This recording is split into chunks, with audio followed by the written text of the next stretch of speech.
O nosso tema de hoje é o arco seccionado de forças paralelas.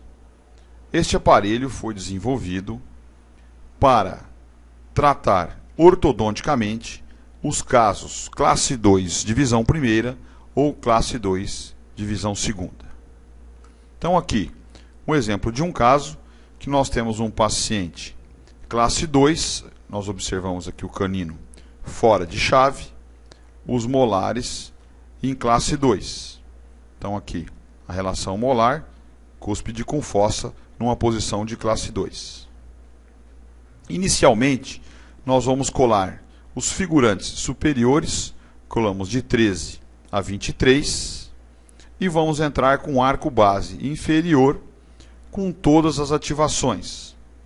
A função desse arco base vai ser nivelar a curva SPI e ancorar os molares para que nós possamos utilizar uma mecânica de elástico de classe 2 com a alça de forças paralelas. Esse arco base, portanto, nós vamos dar o ângulo caudal, como nós estamos observando aqui. Então, esse ângulo caudal de 30 a 45 graus vai fazer com que o arco base assuma esta posição de intrusão, fazendo então que os incisivos intruam e o molar verticalize. Associado a esse ângulo caudal, nós vamos dar o desvio caudal, a expansão e o torque vestibular de raiz nos molares, preparando assim a ancoragem.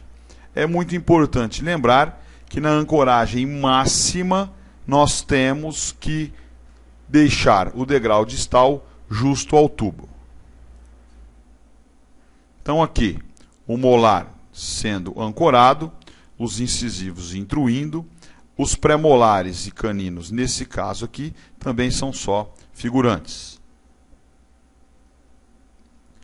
Os incisivos já intruídos, o molar ancorado, nós vamos então, nesta fase, instalar o arco de forças paralelas.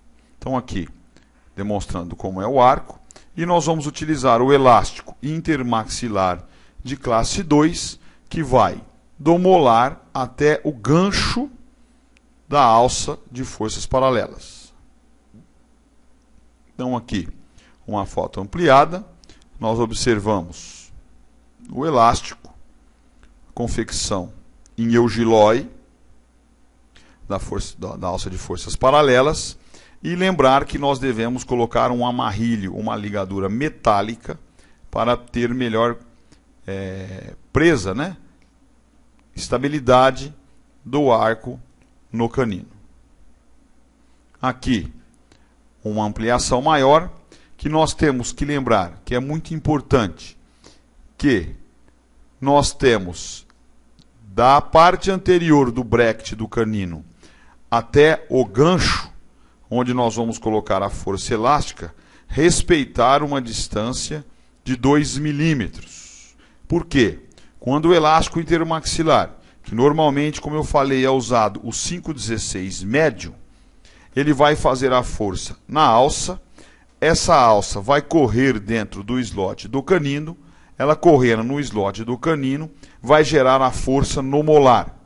Então, no molar também nós vamos empregar algumas ativações.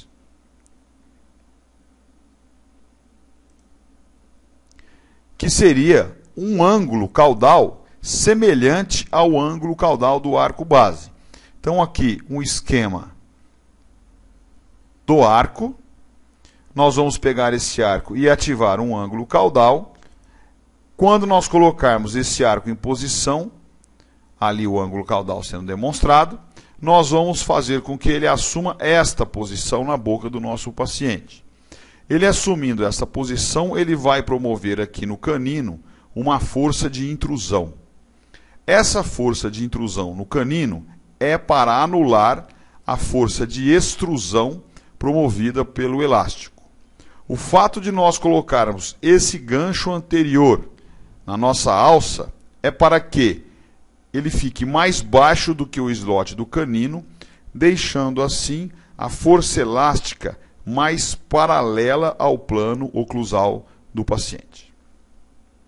Esta força, normalmente de 50 gramas de intrusão do canino, vai ser anulada então pela força de extrusão na região anterior do elástico, fazendo que o canino permaneça na mesma posição.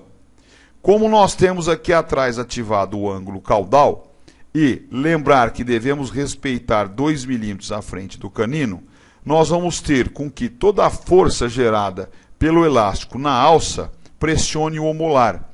Então é comum acontecer no molar distalizar antes do setor lateral. Então aqui a alça já ativada com ângulo caudal no setor do molar, demonstrando aqui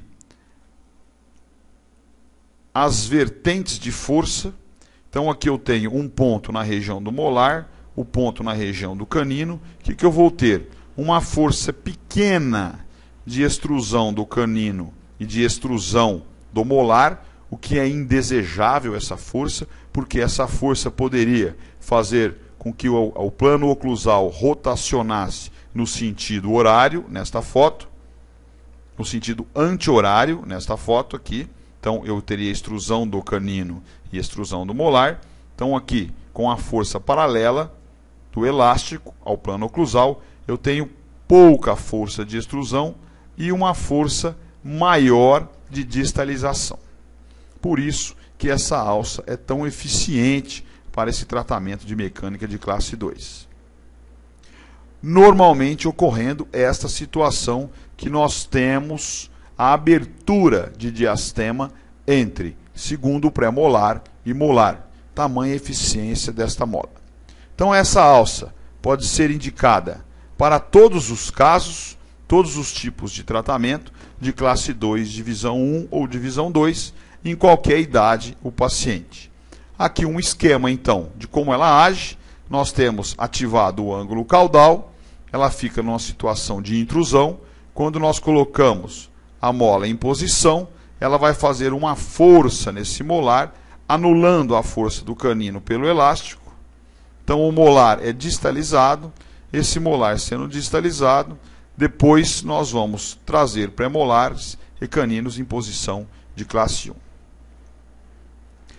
Quando o molar já vai assumindo a posição de classe 1 e que nós temos o plano oclusal nivelado, nós vamos entrar com a fase de arcos sobrepostos ou overlay para promover o alinhamento e nivelamento do setor lateral. Então aqui a gente observa o molar já em classe 1, o molar em classe 1, o overlay dando um paralelismo no arco inferior e aqui um fio de seda distalizando o canino para o pré-molar, desculpem, para a relação de chave de oclusão. Aqui mostrando que eu tenho abertura de espaço dos dois lados, tamanha a distalização do molar. O molar em chave, colocamos aqui um arco leve, um twist flex, sobreposto ao seccionado anterior, para fazer o alinhamento e nivelamento dos setores laterais. Aqui, os dentes já entrando em engrenamento, um elástico intermaxilar de 1/4 entrando dobrado para a intercuspidação dos caninos, um elástico classe 2 direto para a finalização deste lado, que não ficou muito bem engrenado, o engrenamento conseguido, nos molares, a chave nos caninos, arcos ideais de finalização, intercuspidação novamente do canino, o paciente fraturou uns brackets, nós já vamos iniciar a remoção, estabilização com amarril de solidariedade, ligadura elástica e a remoção do aparelho e contenção com placa planas. Aqui, na hora da remoção, na mesma sessão da remoção, aqui um período após a remoção e aqui já em fase de pós-contenção, a gente observa uma grande estabilidade dos molares. Então, o elástico de classe 2 associado à alça seccionada de forças paralelas se torna extremamente eficiente para a correção ortodôntica dos casos de classe 2.1 e classe 2.2.